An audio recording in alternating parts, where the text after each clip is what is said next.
பயங்கரவாதத்திற்கும் பயங்கரவாதிகளை ஊக்குவிக்கக்கூடிய ஸ்பான்சர் பண்ணக்கூடிய நாடுகளுக்கும் இடையே நாம் அதை தனித்தனியாக பிரித்து பார்க்க முடியாது என்பதை தெளிவுபடுத்தக்கூடிய பயணமாக நிச்சயமாக வெற்றி திராவிட முன்னேற்ற கழக கூட்டணியின் வெற்றி என்பது உறுதி செய்யப்பட்ட ஒன்று. தலைவர் கலைஞர் அவர்களுடைய பிறந்த தினத்தை செம்மொழி நாளாக அறிவித்திருக்கக்கூடிய முதலமைச்சர் அண்ணன் தளபதி அவர்களுக்கு என்னுடைய நன்றியை முதலில் தெரிவித்துக் கொள்கிறேன்.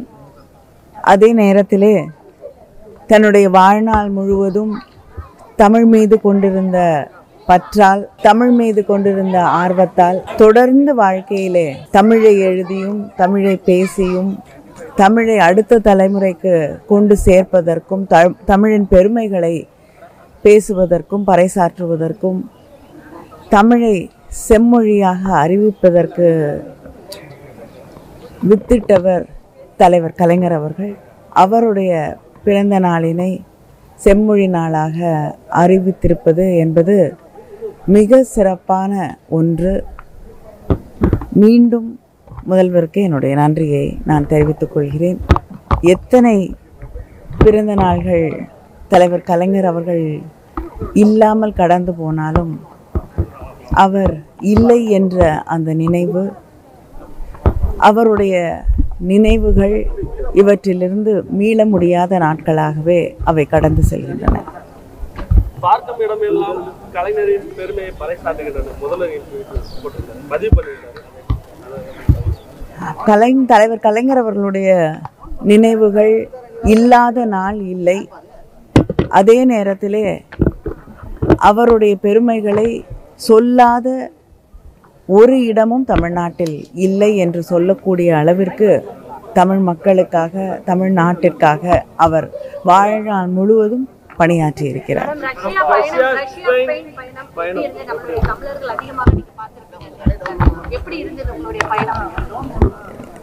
இது இந்தியாவிற்கும் பாகிஸ்தானுக்கும் இருக்கக்கூடிய பிரச்சனைகள், தொடர்ந்து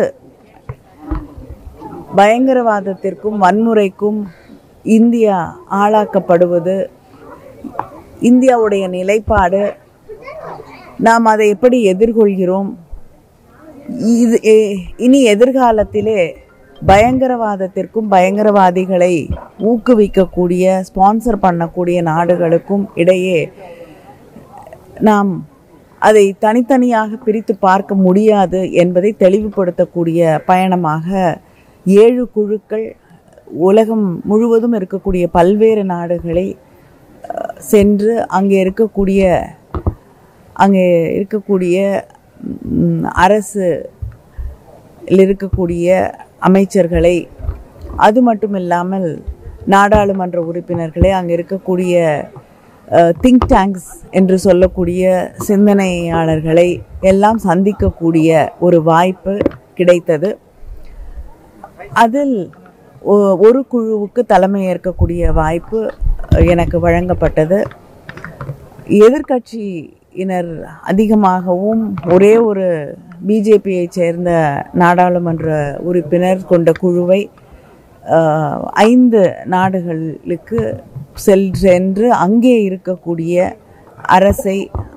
அரசின் பணியாற்றக்கூடியவர்களை, நாடாளுமன்ற உறுப்பினர்களை, அமைச்சர்களை சந்தித்து இந்தியாவுடைய நிலைப்பாட்டை அவர்களுக்கு எடுத்து சொன்னோம். அவர்களுடைய ஆதரவு யூரோப்பியன் யூனியன் என்று சொல்லக்கூடிய அந்த நாடுகளுக்கு இடையே இந்தியாவை பற்றி ஒரு புரிதல் உருவாக்க வேண்டும் என்பதை ஒரு கோரிக்கையாக வைத்தோம். அதே போல யுனைடெட் நேஷன்ஸ் செக்யூரிட்டி கவுன்சிலையும் இந்தியா அவர்களுடைய ஆதரவை வேண்டும் என்று அந்த கருத்தையும் வெளிப்படுத்தக்கூடிய ஒரு வாய்ப்பு கிடைத்தது. அங்கே இருக்கக்கூடிய இந்தியர்களை பல இடங்களில் சந்திக்கக்கூடிய ஏற்பாடு செய்யப்பட்டிருந்தது. அவர்கள் ஒரு அக்கறையோடு, அதே நேரத்திலே ஒரு கவலையோடு இங்கே இருக்கக்கூடிய ஒரு சூழலை பார்த்து கொண்டிருக்கிறார்கள். ஆனால் உறுதியாக இந்தியாவோடு நிற்க வேண்டும் என்ற அந்த மன ஓட்டத்தோடு, அந்த எண்ணத்தோடு அவர்கள் உறுதியாக இருக்கிறார்கள் என்பதையும் பார்க்க முடிந்தது.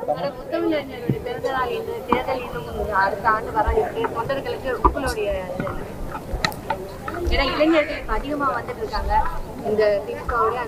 இல்லைங்க, நிச்சயமாக வெற்றி திராவிட முன்னேற்ற கழக கூட்டணியின் வெற்றி என்பது உறுதி செய்யப்பட்ட ஒன்று. அதை மிகப்பெரிய வெற்றியாக முதலமைச்சர் அவர்கள் சொல்லக்கூடிய அளவிற்கு ஒரு சிறப்பான வெற்றியாக மாற்றி காட்டுவதற்கு நம் அத்தனை பேரும் நம்முடைய உழைப்பை அதை நோக்கி செலுத்த வேண்டும் என்ற கோரிக்கையை தலைவர் கலைஞர் அவர்களுடைய பிறந்த நாள் அன்று நான் வைக்கிறேன்.